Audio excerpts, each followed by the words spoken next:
Assalamualaikum warahmatullahi wabarakatuh. Welcome back to Husnatul Azmi channel.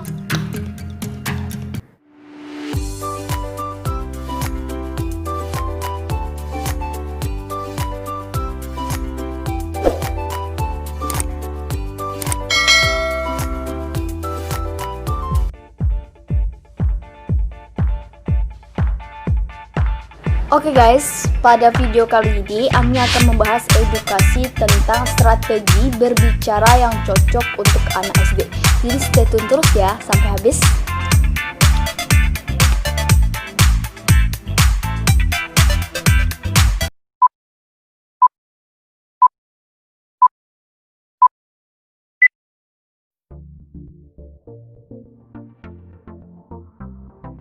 Sebelum kita masuk kepada materi strategi berbicara yang cocok untuk SD, sekarang Ami akan membahas dulu tentang keterampilan berbicara.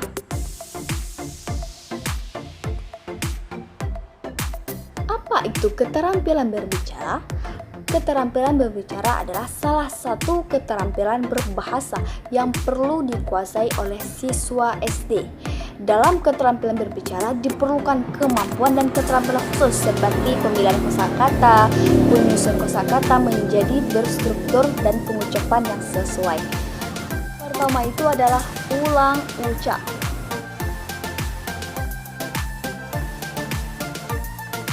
Strategi ulang ucap ini bisa kita mulai dengan kegiatan sederhana pada anak SD, terutamanya pada siswa kelas rendah. Contohnya itu adalah guru mengucapkan sebuah kata atau kalimat kepada siswa, dan nanti siswa itu setelah menyimaknya mereka akan mengulang kata tersebut atau kalimat tersebut dari guru dengan bahasa mereka sendiri. Nah, tujuan itu adalah untuk melatih kecakapan dalam mereka berbicara dan untuk bisa juga melatih mereka dalam hal membaca. Kedua itu adalah lihat ucap.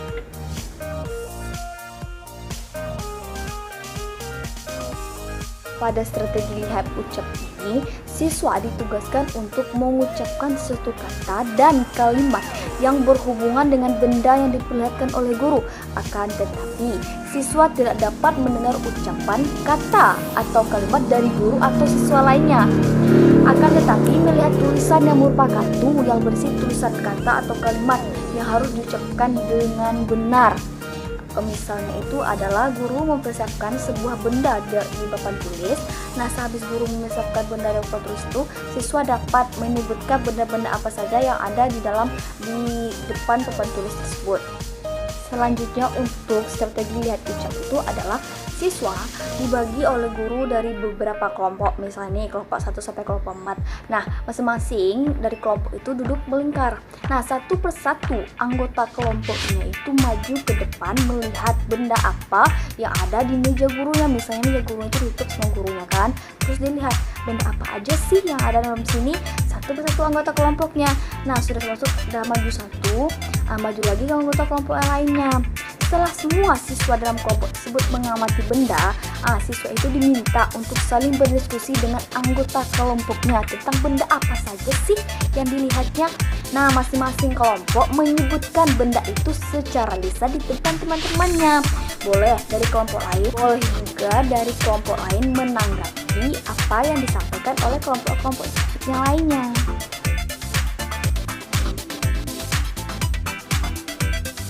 Ketiga itu adalah deskripsi benda. Nah, pada deskripsi benda ini siswa kita tugaskan itu untuk mendeskripsikan suatu benda yang diperlihatkan oleh guru. Keterampilan ini dilatih selain kemampuan pokok yaitu mengungkapkan pendapat adalah mengamati benda, memilih dan mencocokkan sehingga dengan cepat dan tepat diterapkan pada siswa. Langkah-langkahnya itu deskripsi benda ini gimana sih?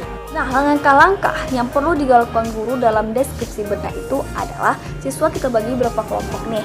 Nah, ketika sudah dibagi beberapa kelompok, siswa mendengarkan ketentuan dan kegiatan kelompok yang disebutkan oleh guru. Nah, siswa selanjutnya itu adalah siswa menyimak deskripsi benda apa sih yang disebutkan oleh guru tersebut. Setelah itu siswa tuh bertanya tentang deskripsi benda yang disampaikan. Nah, setelah guru tadi menyebutkan deskripsi bendanya, selanjutnya guru akan memberikan pertanyaan kepada siswa Jika siswa itu dapat menjawab pertanyaan dari guru tersebut, maka dia akan diberi poin. Yang keempat itu adalah parafrase. Parafrase itu adalah siswa ditugaskan oleh guru untuk menyimak puisi yang dibacakan oleh guru atau siswa lain, mengulang kembali suatu konsep dengan bahasa mereka sendiri tanpa mengubah makna dari puisi tersebut. Misalnya nih, guru memperdengarkan puisi dari anak tersebut. Nah, dari anak-anak atau siswa tersebut menulis prosa yang berhubungan dengan puisi yang telah dibacakan tadi. Setelah mereka menulis tadi, beberapa siswa menceritakan prosa yang telah mereka tulis tadi. Siswa lain menanggapi prosa yang dibacakannya. Setelah mereka menulis tadi, mereka akan menceritakan makna dari puisi tersebut dengan bahasa mereka sendiri. Kelima itu adalah mendongeng. Nah, mendongeng tadi juga hampir sama dengan parafrase, yaitu guru menceritakan sebuah dongeng, misalnya itu tentang kisah nabi-nabi atau kita para sahabat. Nah, sehabis guru mendengarkan dongeng tersebut, guru-guru itu akan meminta anak-anak siswa untuk mengulang cerita tersebut dengan bahasa mereka sendiri. Mudah bukan?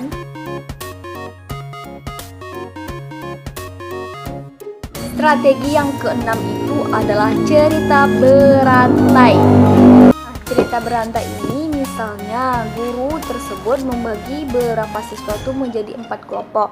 Nah, pada barisan pertama kelompok tersebut, guru mensuruh mereka maju dan guru tersebut menceritakan sebuah cerita atau minimal 2 kalimat kepada siswa atau 1 kalimat kepada siswa. Nanti siswa yang barisan pertama akan menyampaikan kepada teman-teman yang lain sampai baris akhir. Nah, cerita berantai ini itu melatih siswa untuk daya ingat yang pertama, yang kedua itu melatih dalam kecakapan dia berbicara.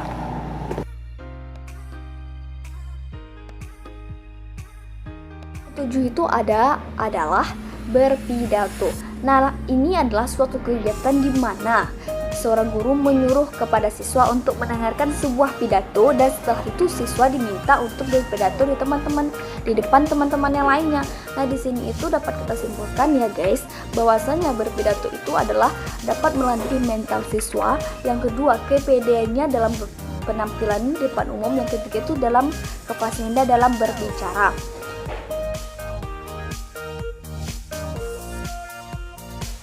Yang kedelapan itu adalah bermain drama. Nah, bermain drama ini banyak banget yang dilatih siswa dalam bermain drama ini. Selain dengan keterampilan berbicaranya yang lebih baik, bermain drama ini juga akan melatih anak dalam mengembangkan ekspresi, bagaimana dia mengekspresikan cara dia sedih, bagaimana cara dia memerankan dia marah, intonasi suaranya. Misalnya dia memerankan peran nenek, bagaimana suara nenek, dia memerankan suara laki-laki, bagaimana cara dia memerankan.